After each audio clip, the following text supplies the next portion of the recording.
Les jours passaient, et l'enfant restait à l'intérieur du phare, observant parfois la mer d'un air absent, comme s'il y cherchait quelque chose.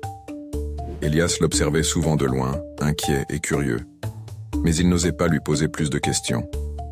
Chaque fois qu'il essayait de lui parler, l'enfant devenait plus silencieux, plus distant, comme si un voile invisible l'enveloppait. Ce matin-là, alors qu'Elias s'affairait à ses tâches quotidiennes, il entendit un bruit étrange, un murmure lointain qui semblait venir de l'extérieur.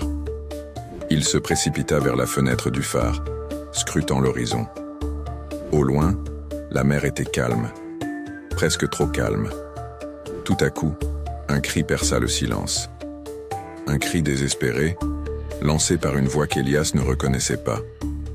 Il se tourna vers l'intérieur du phare et aperçut l'enfant, les yeux écarquillés de terreur, les mains crispées sur les barreaux de l'escalier menant à la salle du phare. Il semblait avoir entendu ce cri tout comme Elias. Elias se précipita vers lui, mais l'enfant recula, se cachant derrière un meuble. « Qu'est-ce qui ne va pas ?»